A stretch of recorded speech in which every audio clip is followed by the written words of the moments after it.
राहुल गांधी या तो मुद्दा चुनने में चूक गए या मुद्दा को ठीक से रखने में चूक गए, या ये मान लीजिए कि मुद्दा ही नहीं था, उन्होंने जबरदस्ती मुद्दा बनाया। कोई एक चीज तो माननी होगी। उसके बाद जब कांग्रेस वर्किंग कमेटी की बैठक हुई तो राहुल गांधी ने इस बात पर गुस्सा जताया अपने सहयोगी नेताओं के साथ कि भाई आप लोगों ने पूरी शिद्दत के साथ, पूरी ऊर्जा के साथ चौकीदार चोर है का नारा नहीं लगाया, इसलिए ये रिजल्ट आया।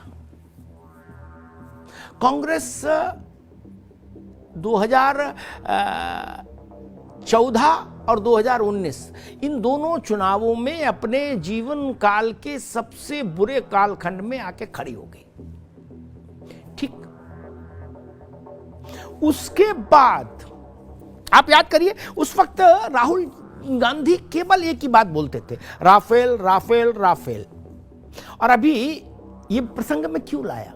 ये इसलिए लाया कि अभी जब कुछ दिन पहले राष्ट्रपति महोदया के अभिभाषण पर जो धन्यवाद प्रस्ताव पर चर्चा हो रही थी, उसमें जब राहुल जी बोले लोकसभा में, तो उन्होंने कहा कश्मीर से कन्याकुमारी तक, असम से गुजरात तक अडानी अडानी अडानी, यही शब्द थे उनके और ऐसा ही दृश्य था, अडानी अडानी अडानी।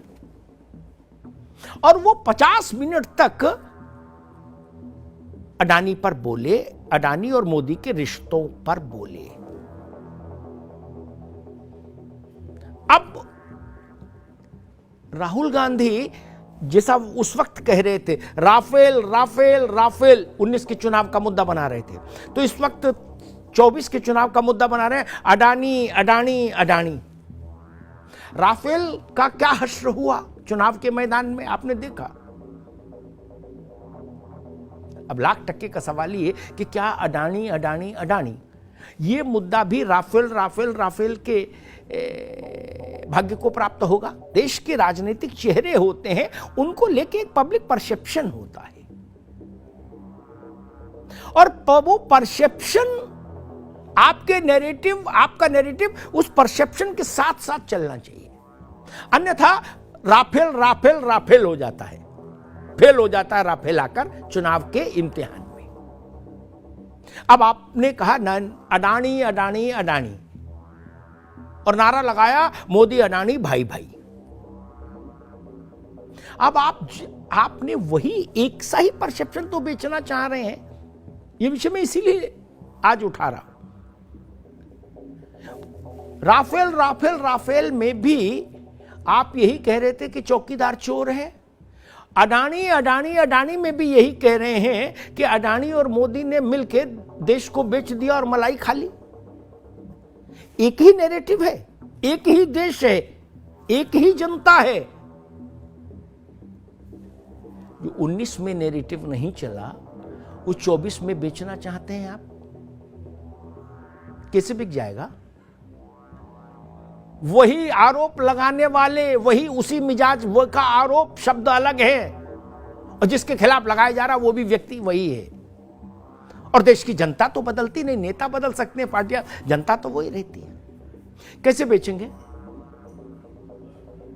इसीलिए कांग्रेस के लोगों ने कहा कि मोदी ने लोकसभा और राज्यसभा में अडानी से जुड़े आरोपों पर कुछ नहीं कहा। मोदी राफेल के जब आपने नारा दिया था कि चौकीदार चोर है, तब भी राफेल पर नहीं बोले थे।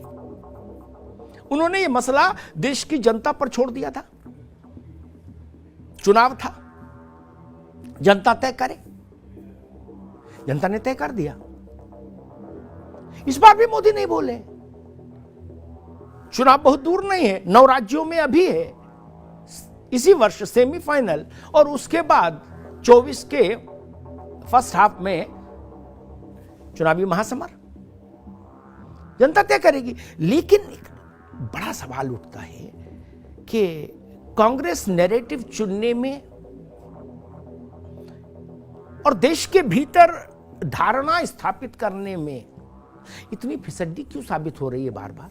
2009 में लोकसभा के चुनाव में लगभग 41 करोड़ वोट पड़ा था भारत में, लोकसभा में चुनाव में। उसमें कांग्रेस को 12 करोड़ वोट मिला था।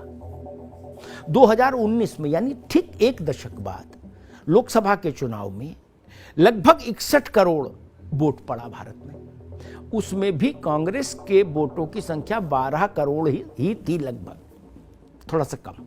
ठीक, इसका मतलब देश में 2009 से देश में 20 करोड़ नए मतदाताओं ने मतदान किया, ज्यादा मतदाताओं ने मतदान किया, लेकिन कांग्रेस का वोट नहीं बढ़ा। क्योंकि आप कभी पेगासस, कभी राफेल और कभी मोदी अडानी भाई भाई, इस तरह के नैरेटिव बेच रहे हैं क्या? इसलिए ये समस्या पैदा हो रही है। अन्यथा 10 सालों में कांग्रेस का वोट कुछ तो बढ़ना चाहिए था। जब वोटर 20 करोड़ बढ़ गए तो कांग्रेस का वोट 1-8 करोड़ ही बढ़ता, तब भी माना जाता।